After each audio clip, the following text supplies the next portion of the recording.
बिस्मिल्लाहिर्रहमानिर्रहीम। अस्सलाम वालेकुम डियर स्टूडेंट्स, कैसे हैं आप सब लोग? उम्मीद करता हूँ सब ठीक होंगे। Students, today in our international relations subject, we are going to discuss a very interesting topic of national interest. Students, in our previous lectures, we briefly describe about the different theories of international relations, and then we discussed the organizations and alliances in international relations. और अपने कल के lecture के अंदर हम जो United Nations organisation है उसको इन डिटेल हमने डिस्कस किया, और यूनाइटेड नेशंस ऑर्गेनाइजेशन जो है उसके स्ट्रक्चर को हमने देखा, उसके डिफरेंट ऑर्गन्स को जो है ना वो ब्रीफली हमने डिस्क्राइब किया, और उसका हिस्टोरिकल एवोल्यूशन भी देखा। आज का हमारा जो टॉपिक है वो नेशनल इंटरेस्ट से जो है ना वो रिलेटेड है। अगर हम नेशनल इंटरेस्ट की डेफिनेशन देना चाहें तो कोई एक यूनिक हमारे पास जो है ना वो इसकी डेफिनेशन नहीं है, क्योंकि जो कॉन्सेप्ट ऑफ नेशनल इंटरेस्ट है इट इज़ वेरी वेग, और इसके जो मीनिंग्स हैं वो अकॉर्डिंग टू द कॉन्टेक्स्ट ही आम तौर पे जो है ना वो लिए जाते हैं। एक हमारे पास बड़े मशहूर सोशियोलॉजिस्ट हैं हांस मॉर्गनथॉ, जो हैं जो स्कॉलर हैं इंटरनेशनल रिलेशंस के भी, उन्होंने फ्रीक्वेंटली इस टर्म यानी नेशनल इंटरेस्ट को जो है ना वो इस्तेमाल किया है डिफरेंट वेज़ के अंदर जो है, और इसको उन्होंने कॉमन इंटरेस्ट और इसी तरह से conflicting interest, primary interest, secondary interest, different meanings के अंदर जो है ना वो इस्तेमाल किया है। और कोई भी आप कह लें कि एक पेट डेफिनेशन जो है ना वो हमें नेशनल इंटरेस्ट की जो है ना वो नहीं मिलती या नहीं दी उन्होंने जो है। अगर हम आपकी जो डिफरेंट फ़िलासफ़ी है इंटरनेशनल रिलेशंस के अंदर उसको देखें और डिफरेंट राइटर्स को स्टडी करें, तो दो हमारे पास जो मेन डेफिनेशंस मिलते हैं नेशनल इंटरेस्ट की, एक ब्रुकिंग इंस्टीट्यूट की जो डेफिनेशन है नेशनल इंटरेस्ट की, और दूसरी जो है वो चार्ल्स और अबुल सैद की जो डेफिनेशन है नेशनल इंटरेस्ट की। It conveys some meaning about the definition of the national interest. जब हम बात करते हैं ब्रुकिंग इंस्टीट्यूट ने जो डेफिनेशन बयान की है नेशनल इंटरेस्ट की उसकी, तो उनके नज़दीक the general and continuing ends for which a nation acts, यानी हमारे पास जो एक जनरल और एक मुसलसल जो आप कह लें एम्स होते हैं किसी भी नेशन के, या किसी भी नेशन के जो ऑब्जेक्ट्स होते हैं, उसको एक नेशन जब फॉलो करती है उसका एक जनरल पैटर्न, उसको जो है ना वो नेशनल इंटरेस्ट का नाम दिया जाता है। जबकि चार्ल्स और अबू सैद जो हैं उनके नज़दीक the general long term and continuing purpose which the state, the nation and the government all see themselves as serving, यानी जो अबू सैद हैं या जो चार्ल्स हैं उनके नज़दीक भी ये हमारे पास एक जनरल लॉन्ग टर्म और एक कॉन्टिन्यूइंग पर्पस होता है जो कोई स्टेट या कोई नेशन या कोई गवर्नमेंट ऑफ द स्टेट और द नेशन जो है वो सर्व कर रही होती है, उसको जो है ना वो नेशनल इंटरेस्ट का जो है ना वो नाम दिया जाता है। These are the two definitions about national interest. अगर हम नेशनल इंटरेस्ट का जो कॉन्सेप्ट है उसके डेवलपमेंट को देखें, तो the concept of national interest is comparatively a new concept.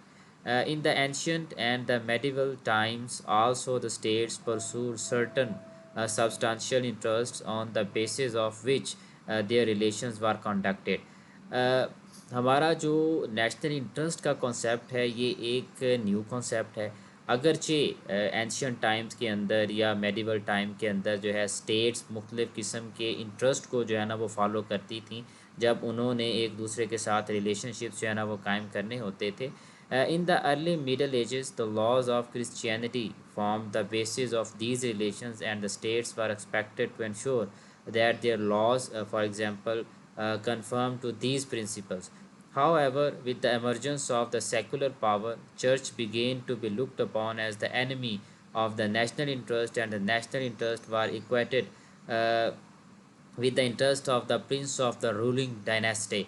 अगर आप देखें अर्ली मिडल एजेस की बात करें तो उसमें जो क्रिश्चियनिटी के लॉज थे वो आप कह लें कि बेसिस थे डिफरेंट जो नेशंस के दरमियान जो रिलेशनशिप्स फॉर्म हो रहे थे उनकी, और जितने भी लॉज क्रिएट किए जाते थे इन दोज मिडल एजेस वो इसी बेस पे जो है ना वो किए जाते थे, उन्हीं प्रिंसिपल्स के बेस पे जो है ना वो किए जाते थे।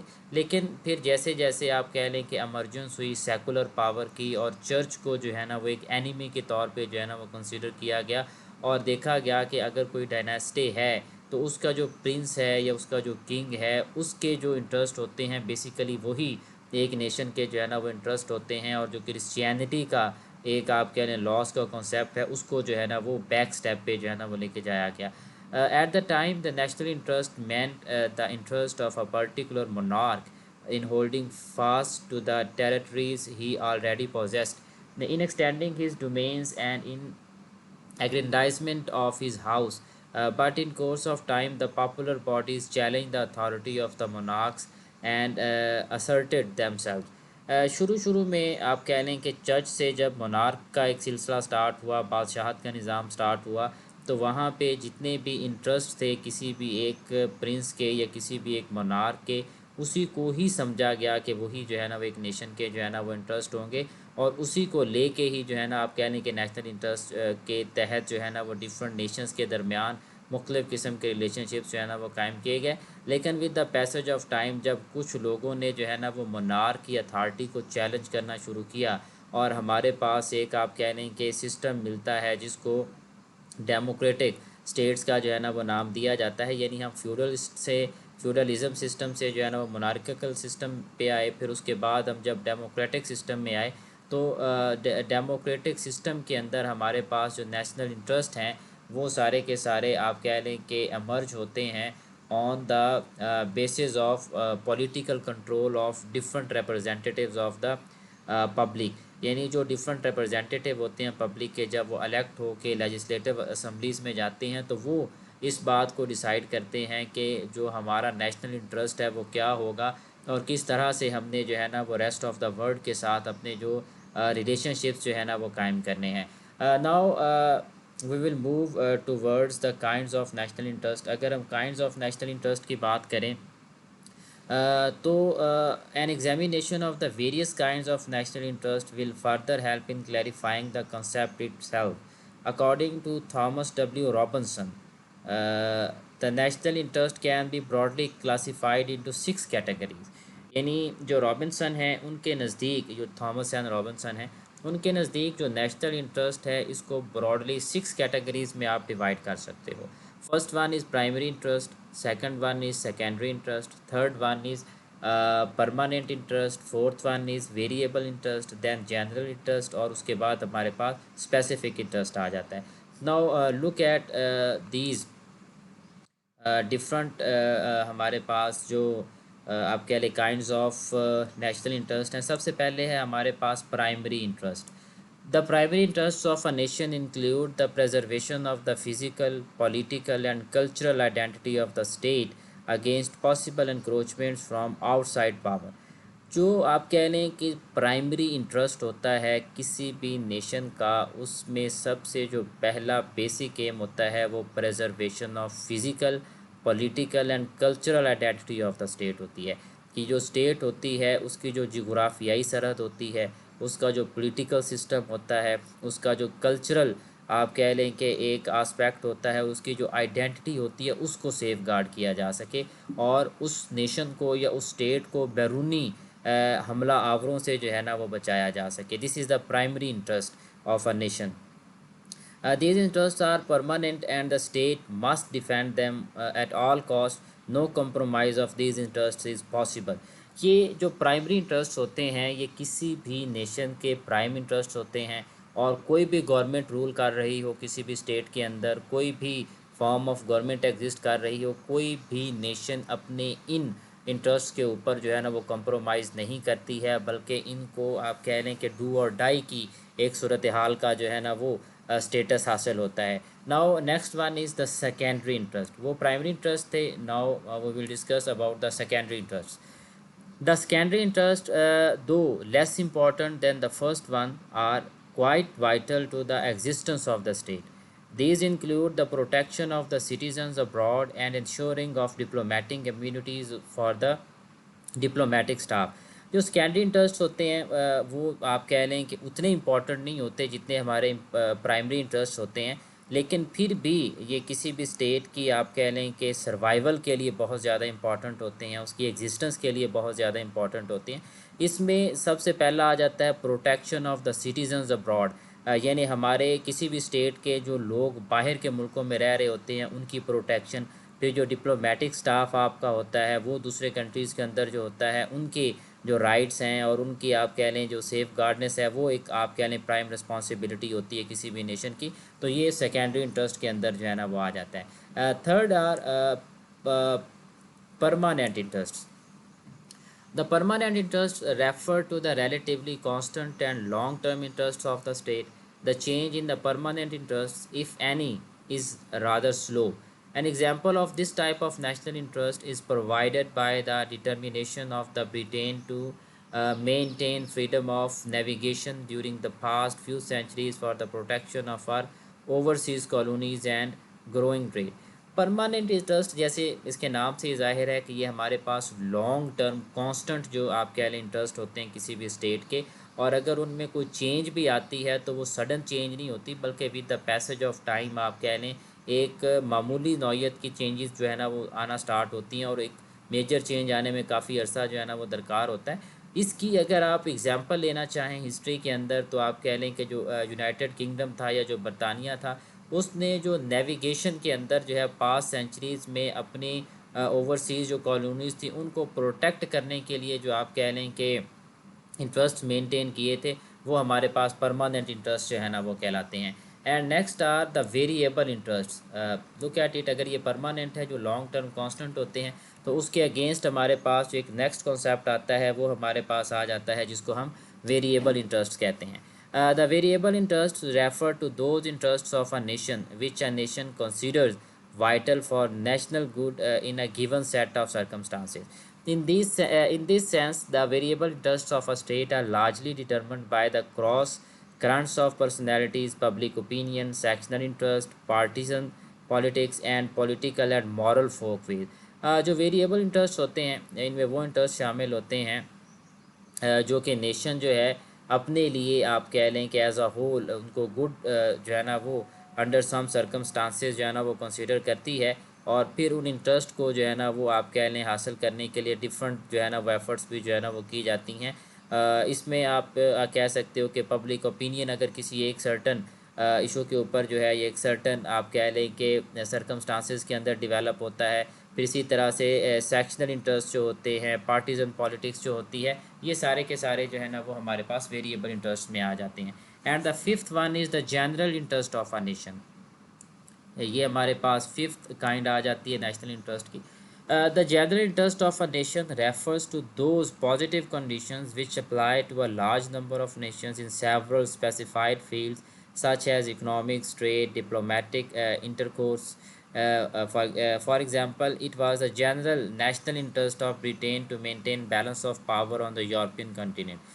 जब जनरल इंटरेस्ट की बात करते हैं तो उसमें वो तमाम पॉजिटिव कंडीशंस शामिल होती हैं जो लार्ज नंबर ऑफ नेशंस को आप कह लें कि हमने अप्लाई करनी होती हैं लार्ज नंबर ऑफ नेशंस के ऊपर। जैसे इकोनॉमिक से रिलेटेड हमारे पास जो इंटरेस्ट होते हैं, ट्रेड से रिलेटेड जो होते हैं, इसी तरह से डिप्लोमेटिक इंटरकोर्स होता है। और these categories fall in general interest of a nation.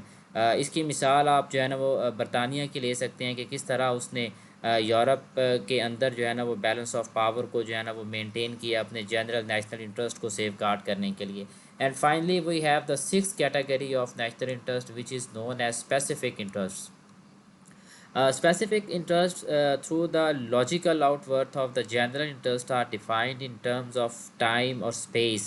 For example, Britain has considered it a specific national interest to maintain the independence of the Low Countries for the sake of preservation of balance of power in Europe. यानी आप कह लें कुछ general interest होते हैं जो कि generally आप कह लें कि किसी भी नेशन के जो इंटरेस्ट होते हैं जिनको वो सेफ गार्ड कर रही होती है, जबकि स्पेसिफिक इंटरेस्ट आपके कुछ स्पेसिफिक जोग्राफिक आप कह लें कि लोकेशंस के अंदर हो सकते हैं जिनको आप सेफ गार्ड करना चाह रहे होते हैं। जैसे बरतानिया ने जो है वो डिफरेंट सेंचुरीज़ के दौरान जो है जो लो इनकम कंट्रीज़ थे यूरोप के अंदर उनको जो है ना वो इंडिपेंडेंस दे दी ताकि बैलेंस ऑफ पावर जो है उसको जो है ना वो प्रिजर्व जो है ना वो किया जा सके। So these are the six main different kinds of national interest which we deal in international relations. And next we are going towards the methods for the promotion of national interests. हमने definition of national interest in detail जो है ना वो देखी, और उसके बाद हमने जो different kinds of national interest है उनको डिस्कस किया. Now we will move a step further and we will discuss about the different methods for the promotion of national interest. यानी इंटरनेशनल लेवल पे या इंटरनेशनल आप कह लें कि फ़िलासफ़ी के अंदर कौन से डिफरेंट मेथड्स होते हैं जो अप्लाई किए जाते हैं नेशनल इंटरेस्ट की जो है ना वो प्रमोशन के लिए. Generally the states adopt the following methods for the promotion of their national interest and the first one among them is coercive measures. तो डिफरेंट टूल्स अप्लाई किए जाते हैं, डिफरेंट मेथड्स जो है वो डिफरेंट नेशंस की तरफ से इस्तेमाल किए जाते हैं अपने नेशनल इंटरेस्ट को जो है ना वो प्रमोट करने के लिए. और इनमें सबसे पहले जो मेजर्स आ जाते हैं वो हमारे पास कोरेसिव मेजर्स आ जाते हैं, which are one of the most popular method for promotion of national interest which have been frequently used by states. According to Beard, the coercive measures adopted by the states for the enforcement of national interest broadly fall into two categories. International scholar हैं जी हमारे पास beard, उनके नज़दीक जो coercive measures हैं उनको आप दो हिस्सों में डिवाइड कर सकते हो, दो कैटेगरीज़ हैं उसकी. First one is the measures taken within the state which do not infringe directly upon the state against whom they are taken. यानी ये पहली कैटेगरी हमारे पास आ जाती है जिसमें वो मेजर्स हम इस्तेमाल करते हैं जो with in the state adopt किए जाते हैं किसी भी नेशन की तरफ से. And second ones are measures directly operating against the state which are the object of enforcement procedure. यानी एक तरफ हमारे पास जो है ना वो आ जाते हैं, जो फर्स्ट साइड हमारे पास आ जाती है वो इन्फ्रिंज डायरेक्टली हमारे पास मेजर्स आ जाते हैं जो किसी भी आप कह लें कि स्पेसिफिक पर्पस को अचीव करने के लिए विद इन द स्टेट जो है ना वो हम हासिल करते हैं. और दूसरे वो होते हैं जो आप कह लें कि उन जो हमारे एलिमेंट्स होते हैं उनके अगेंस्ट इस्तेमाल किए जाते हैं जो अगेंस्ट द नेशन जो है या अगेंस्ट द नेशनल इंटरेस्ट जो है ना वो आपके जो है ना वो कुछ डिफरेंट एक्ट्स जो है ना वो कर रहे होते हैं. The acts following in the first category are of negative character. ये आपकी जो डिफरेंट एक्ट्स हैं जो कि नेगेटिव करेक्टर्स होते हैं जो स्टेट के अंदर काम कर रहे होते हैं, ये फर्स्ट कैटेगरी में जो है ना वो आपके पास आ जाते हैं. Even though they may produce positive effects, some of the important measures taken by the state which fall in this category include acts of non-intercourse, embargoes, boycotts, retaliations and reprisal, severance of diplomatic relations. तो ये हमारे पास different categories हैं जो मैंने अभी बताई, जैसे non intercourse आ गया, एम्बार्गोज़ आ गया, बाइकॉट्स आ गया, रिटेलिएशन आ गया, रेप्राइजल आ गया, सवियरेंस ऑफ डिप्लोमेटिक रिलेशंस आ गई. फर्स्ट कैटेगरी के अंदर जो है ना वो फॉल करते हैं. एनी वन और all of these measures can be employed by the state for the advancement and enforcement of its national interest. It may be observed that even though these measures are considered coercive, they are non-violent in character and do not produce any international crisis. अब ये जो आप कह लें measures होते हैं ये बेशक आपके नॉन वायलेंट होते हैं करैक्टर के अंदर, और ये किसी किस्म का जो इंटरनेशनल क्राइसिस होता है वो पैदा जो है ना वो नहीं करते. On the other hand the measures operating directly upon the state to influence or coerce actually involve the use of physical force. These measures are of a quite wide range and include actual display of force. जो दूसरे measures होते हैं उसमें आप by force जो है वो अपना इंटरेस्ट जो है ना वो अप्लाई करने जा रहे होते हो या उसको जो है ना वो मनवाने जा रहे होते हो. These measures are of a quite wide range and include actual display of force. History is replete with numerous examples when different states resorted to the display of force to enforce their national interest. Apart from use of force, the state can take certain measures on its own soil to advance its national interest, which ultimately operate against the enemy state.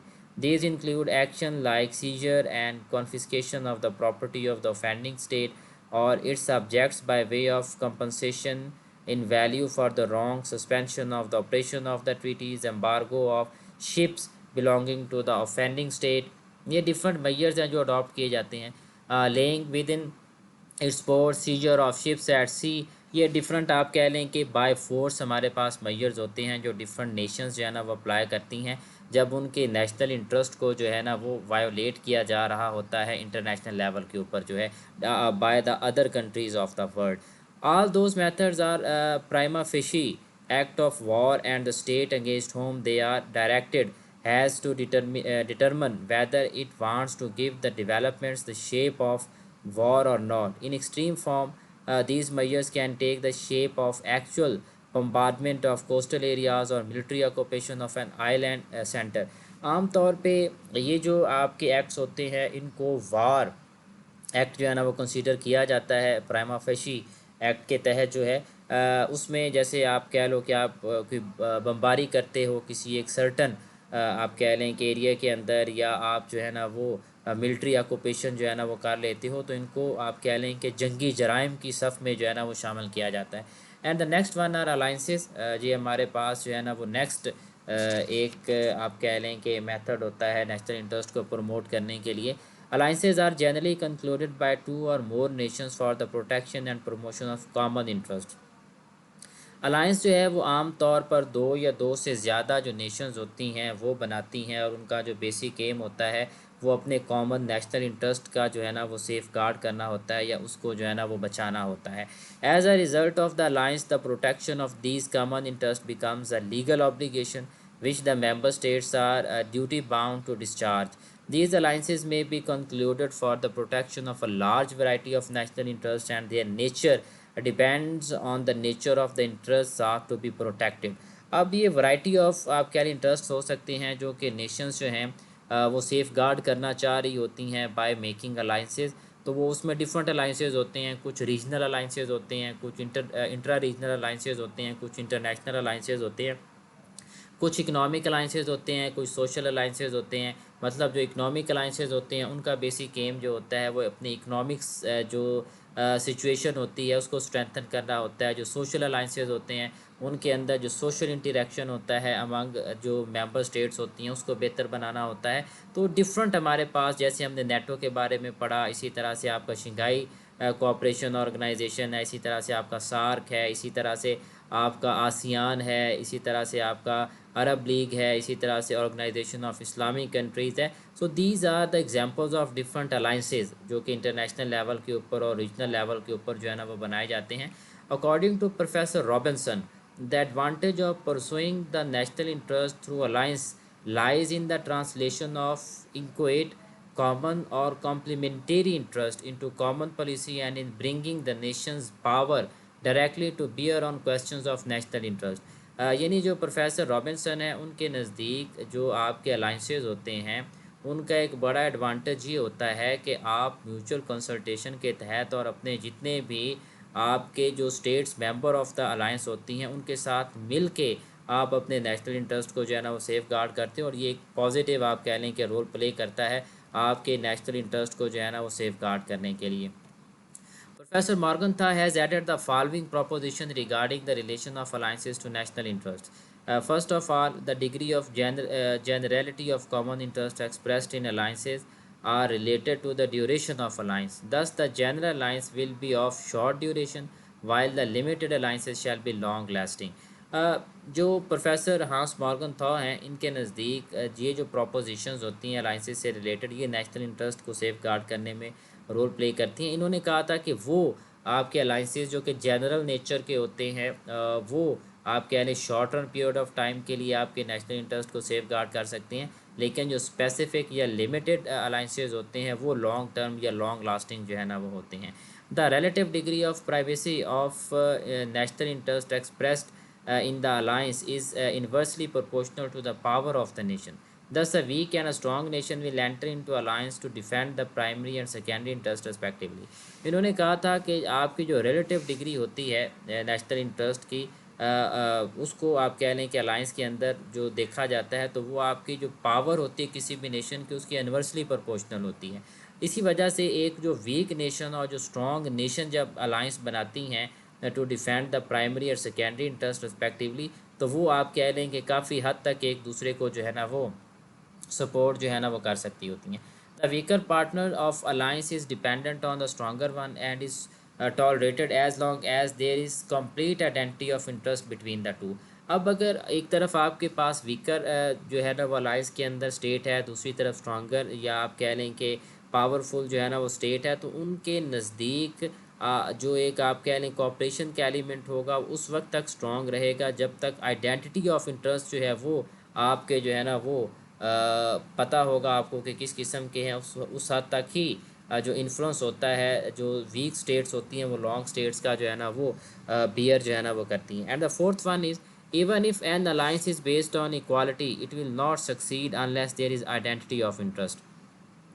अगरचे जो alliances होती हैं वो equality basis पे जो है ना वो बनाए जाते हैं, लेकिन फिर भी ये उस वक्त तक कामयाब नहीं हो सकते जब तक जो आइडेंटिटी ऑफ इंटरेस्ट है उसको डिफाइन नहीं किया जाता। The degree of cohesion of N alliance depends on the community of interest failed by the participants.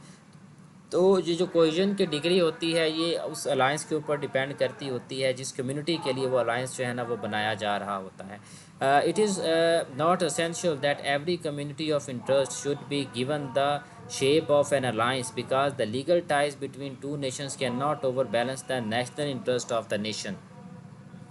Hans Morgan था के नज़दीक ये भी ज़रूरी नहीं है कि हर कम्युनिटी जो है वो अपने इंटरेस्ट को जो है ना वो सेफ गार्ड करने के लिए एक अलाइंस बनाए और वो मुकम्मल तौर पे पूरा भी हो जाए, क्योंकि बहुत सी ऐसी लीगल टाइज़ होती हैं दो नेशंस के दरमियान जो है जो आप कह लें ओवर बैलेंस कर जाती होती हैं आपके किसी एक नेशन के जो नेशनल इंटरेस्ट है उसको, और हमें वो आइडियल आप कह लें कि रिजल्ट्स जो है ना वो नहीं मिलते जो कि मिलने चाहिए थे। Ideology can help in strengthening the bonds of the alliance provided the alliance is based on common or complementary interest. If there is no community of interest in the alliances, the alliance based on ideology alone cannot effective। Ideology एक role तो play करती है आपके जो alliances होती हैं उनको strength करने के अंदर, लेकिन वो जो बेस्ड होने चाहिए आइडियालॉजी, एक तो वो कॉमन और कॉम्प्लीमेंटरी इंटरेस्ट होने चाहिए। अगर कोई कम्युनिटी जो है उसके इंटरेस्ट जो है वो किसी दूसरी अलाइंस के अंदर किसी दूसरी कम्युनिटी के साथ किसी हद तक भी अगर क्लैश करते हैं तो फिर वो आप कह लें कि आपकी आइडियालॉजी जो है ना वो कभी भी एक अफेक्टिव मैयर जो है ना वो नहीं हो सकेगी आपके जो प्रमोशन ऑफ नेशनल इंटरेस्ट के लिए। Now next is diplomatic negotiations. ये हमारे पास आप कह लें कि थर्ड एक टूल होता है, एक मेथड होता है अपने नेशनल इंटरेस्ट को प्रमोट करने के लिए। Diplomatic negotiations are another important method for the protection of national interests. Generally, diplomatic negotiations are used to reconcile the divergent interest of the state through process of mutual give and take. It may be noted that diplomatic negotiations prove fruitful only if the interests of concerned states are complementary or compatible. In such cases, an agreement can be reached through mutual bargaining. On the other hand, in the case of incompatible or conflicting interest, negotiations are virtually impossible। देखें, अगर आपने अपने national interest को safe guard करना है तो उसके लिए एक सबसे बेस्ट मेजर ये भी अडॉप्ट किया जाता है कि आप जो डिप्लोमेटिक जो नेगोशिएशंस है उसको इस्तेमाल करें। अब डिप्लोमेटिक नेगोशिएशंस की एप्लीकेशन के लिए जो फंडामेंटल रिक्वायरमेंट होती है वो ये होती है कि आपके जो इंटरेस्ट होते हैं वो आप कह लें कि होने चाहिए कॉम्प्लीमेंटरी, बोथ साइड्स के होने चाहिए। यानी कुछ आपको जो है ना वो नीड्स हों, कुछ नीड्स दूसरी पार्टी को हों, तो जब आप बैठेंगे तो तभी आपके म्यूचुअल गिव एंड टेक जो है ना वो हो सकेगी। अगर आप कह लें कि इनकॉम्प्लीमेंटरी है या आपका जो है ना वो कंपैटिबल इंटरेस्ट आ जाते हैं तो फिर कभी भी आपके जो डिप्लोमेटिक निगोशिएशन है वो आप इस्तेमाल जो है ना वो नहीं कर सकोगे। उसके बाद नेक्स्ट आ जाता है economic aid. This method of promotion of national interest can be made use of only by the affluent and developed states। देखिए, बाज़ दफ़ा इस तरह होता है कि आपके पास जो मोनेटरी एक टूल होता है जिसको आप इकोनॉमिक एड कहते हैं, उसको भी इस्तेमाल किया जाता है अपने जो नेशनल इंटरेस्ट होता है उसको सेफ गार्ड करने के लिए, लेकिन उसके लिए जो फंडामेंटल रिक्वायरमेंट है वो ये होती है कि आप इतने एफ्लुएंट हों, आप इतने डेवलप्ड स्टेट हों कि आपके पास एक्स्ट्रा फंड्स पड़े हुए हों जिसको आप एड के तौर पे जो है ना वो दे सके आगे। Such states provide economic aid and loans to the poor and less developed countries to promote their national interest. It is well known that US provided enormous economic aid under Marshall Plan to enhance its influence in Europe. Likewise, Soviet Unions also used this instrument to preserve her interest in Eastern Europe. In the Middle East, the OPEC countries used export of oil to secure support for their interests. इसकी आप कह लें कि जो सबसे बड़ी मिसाल है अपने नेशनल इंटरेस्ट को सिक्योर करने के लिए बाय यूजिंग इकनॉमिक एड, वो यूनाइटेड स्टेट्स ऑफ अमेरिका की है कि इसने मार्शल प्लान के तहत जो है वो जितने भी यूरोपियन कंट्रीज़ थे उनके अंदर रशिया के या सोवियत यूनियन के अफेक्ट को या इन्फ्लुएंस को कम करने के लिए वहाँ पे जो है ना वो इकनॉमिक एड्स दी, लोन्स दिए। और इसी तरह से सोवियत यूनियन ने भी जो है ना वो ईस्टर्न यूरोप के अंदर इसको इस्तेमाल किया। और इसी तरह से अगर हम मिडल ईस्ट की बात करें तो वहाँ पे जो ओपेक कंट्रीज़ हैं उन्होंने मिडल ईस्ट के अंदर जो है ना वो ऑयल को एक आप कह लें कि एड के तौर पे इस्तेमाल किया। इसी तरह जैसे यूएस एड एक प्रोग्राम पाकिस्तान के अंदर जो है ना वो लॉन्च किया गया कि जिसमें यूनाइटेड स्टेट्स ऑफ अमेरिका जो है वो प्रोजेक्ट ओरिएंटेड जो है ना वो एड्स जो है ना वो फ्राहम करता है पाकिस्तान के अंदर जो है to help Pakistan in development of different sectors. तो वो भी आप कह लें कि एक नेशनल इंटरेस्ट का जो है ना वो हमारे पास टूल होता है। And the fifth one is propaganda. Propaganda can be used as an effective instrument for the promotion of national interests. In the words of Frankel, propaganda is a systematic attempt to affect the minds, emotions, and actions of a given group for a specific public purpose. The importance of propaganda is a method has greatly increased in recent years due to revolution in the means of communication. Propaganda जो है ये बच्चों एक आजकल के दौर में जो है ना एक बहुत इफेक्टिव और वाइडली यूज्ड हमारे पास एक मेथड है to safeguard the national interest of the country. क्योंकि आजकल के कम्युनिकेशन के जो है ना वो दौर के अंदर लोग इसको बहुत ज़्यादा इस्तेमाल करते हैं। जो डिफरेंट कम्युनिटीज़ होती हैं उनके माइंड्स, उनकी इमोशंस और उनके एक्शंस को जो है ना वो अफेक्ट करने के लिए। जैसे आप देख सकते हो कि इंडिया जिस तरह पाकिस्तान के अगेंस्ट जो है ना वो प्रोपेगेंडा करता है डिफरेंट आप कह लें कि अपने मीडिया सोर्सेज के थ्रू जो है, बेशक वो फिल्म इंडस्ट्री है, बेशक उनका इलेक्ट्रॉनिक मीडिया है, बेशक उनका प्रिंट मीडिया है, तो they are propagating against Pakistan. यानी वो टेररिस्ट आप कह लें कि अटैक्स के हवाले से या डिफरेंट आप कह लें कि टर्म्स इस्तेमाल करते हुए इस्लामोफोबिया की जो है ना वो आप कह लें कि प्रोपेगेट करता है अपनी जो है ना वो नेशनल इंटरेस्ट को जो है ना वो सेफ गार्ड करने के लिए। And the next a very important measure in the promotion of national interest is collective security. The system of collective security, which operates on the principle that international peace and security is the common objective to be secured by all the states through collective action against any violation of internal peace and security, also restricts the nation's power. देखें system of जो collective security है ये इस principal पे जो है ना वो कायम किया गया है कि जो इंटरनेशनल पीस और सिक्योरिटी है ये तमाम नेशंस का एक कॉमन ऑब्जेक्टिव है और without violating the internal peace and security of other nation. ये तमाम नेशंस की एक इक्वल रिस्पॉन्सिबिलिटी है कि वर्ल्ड लेवल के ऊपर वो पीस और सिक्योरिटी को जो है ना वो मेंटेन कर सकें। Due to presence of system of collective security, each state is restrained from taking any action which violates the freedom, sovereignty, or territorial integrity of another state. Due to the realization that any such action taken by it would be met by the collective power of all other states.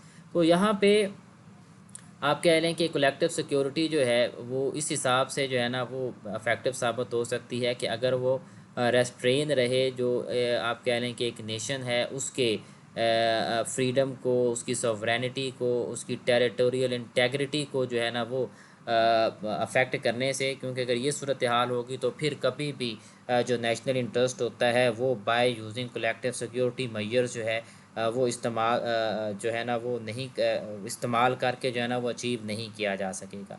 So this is our today's lecture about national interest. इसके अंदर हमने national interest को in detail discuss किया और फिर उसके बाद हमने इसके डिफरेंट काइंड्स को डिस्कस किया और फिर हमने देखा कि what are the method for the promotion of national interest, उसको हमने इन डिटेल जो है ना वो डिस्कस किया।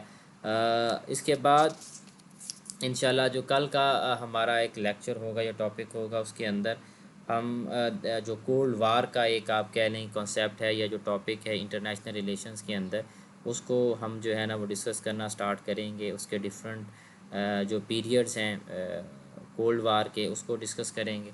उसकी कॉजेज़ को डिस्कस करेंगे, उसके कॉन्सिक्वेंसेस को डिस्कस करेंगे. So this is our today's lecture. If you have any query or have any question regarding today's lecture, तो you may ask. आप क्वेश्चन जो है ना वो कर सकते हैं अगर कोई समझ आपको नहीं लगी है तो. बाकी this is end of today's lecture. ये आपके मेरे यूट्यूब चैनल पे अवेलेबल होगा. आप लोग वहाँ से भी जो है ना इसको देख सकते हैं, इसको सुन सकते हैं और इसको तैयार कर सकते हैं. ओके बच्चों, wish you best of luck. ये उमर मलिक का क्वेश्चन है, व्हाट इज़ मोनार्क सिस्टम. ये बेटा मोनार्क जो है ये बादशाहत का निज़ाम जो होता है ना, जिसमें बादशाह होली सोली जो है ना वो इंचार्ज होता है. आप कह लें कि उसको सारी पावर जो होती हैं वो वेस्ट करती हैं एक ही इंडिविजुअल के पास. उसको बादशाह या मोनार्क सिस्टम का जो है ना वो नाम दिया जाता है. जैसे आप सब कंटिनेंट में देख लें तो जो मुगलिया दौरे हुकूमत था वो मोनार्क की ही एक जो है ना वो हमारे पास एग्जांपल है, जिसमें बादशाह जो होता है वो ओवरऑल जो है ना वो कंट्रोल करता है तमाम जो है ना वो मुल्क के मामलात को. उसको मोनार्क कहा जाता है. Anyone else who has some question. Amir, आपको क्लियर हो गया आज का क्वेश्चन जो था?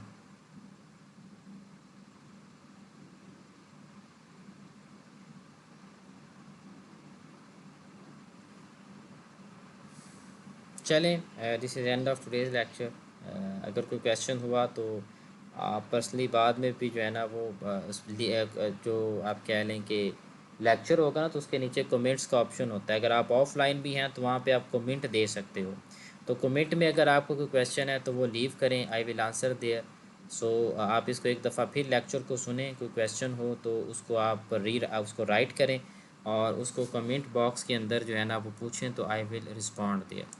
ओके जी, अल्लाह हाफिज़.